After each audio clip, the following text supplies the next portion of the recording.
खुलुमबाय बयखौबो आंनि बे फिसा YouTube चेनेल बड' केलेन मिक्स YouTube चेनेलाव नोंथांमोनखौ गासैखौबो बरायबाय। आं दिनै गोसोखौ जोबोद रंजानाय मोन्दों मानोना आंनि फिसा YouTube चेनेल बड' केलेन मिक्स YouTube चेनेला दिनै 1000 साबस्क्राइबार आवगिरनो हाबाय। बेफोर साबस्क्राइबार आवगिरनो हानाया नोंथांमोननि अननायावनो जादों।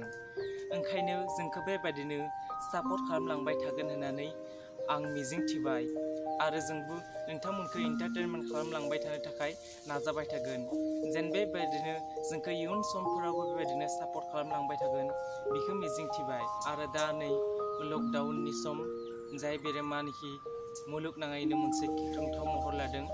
ओंखायनो लकडाउनखौ मानिनानै बयबो जेन न'आवनो थायो, गावबा गावखौ एसे मुखुब लाखियो। बयबो जेन बाहेरायाव थाङा न'आवनो थायो, लकडाउनखौ मानिनानै सोलियो। स्टे हम स्टे सेफ। आरो नोंथांमोनखौ एन्टारटेनमेन्ट खालामलांबाय थानो थाखाय जों गोदान भिडिअ लानानै फैबाय थानो नाजागोन।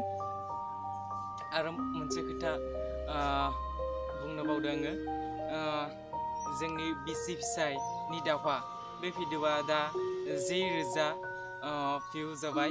ओंखायनो जायफोरानोखि बे भिडिअखौ मोजां मोनदों बे आंनि गोसो गोरबोनिफ्राय जोबोद साबायखर थाबाय। आरो जायफोरानोखि बे भिडिअनि पार्ट 2 नांगौ होननानै बुंदोंमोन बे भिडिअखौबो जोंबो थाबैनो लाबोनो नाजागोन। ओंखायनो जायफोरानोखि आंनि YouTube चेनेलखौ दाबो साबस्क्राइब खालामाखै बिथांमोनखौ बुंदों आङो, साबस्क्राइब खालामनानै ला आरो लाइक खालाम, शेयार खालाम। ओंखायनो फिन खनसेबाव आंनि गोसो गोरबोनिफ्राय नोंथांमोन गासैखौबो आंनि गोसो गोरबोनिफ्राय रोजा साबायखर जासिबावबाय। जायफोरा आंनि YouTube चेनेलखौ 1000 साबस्क्राइब खालामनानै होबाय बिथांमोनखौ आंनि गोसो गोरबोनिफ्राय फिन खनसेबाव रोजा साबायखर थाबाय। बिथांमोन नङाब्ला आंनि चेनेला दिनै 1000 साबस्क्राइब जानाय नङामोन।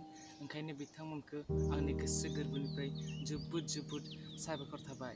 बिदिब्ला दिनैनि भिडिअखौ एसेयावनो फोजोबदोनि। गुबुन मोनसे भिडिअआव थाबैनो लोगो मोननाय आसाजों नोंथांमोनखौ फिन खनसेबाव आंनि गोसो गोरबोनिफ्राय रोजा साबायखर थाबाय।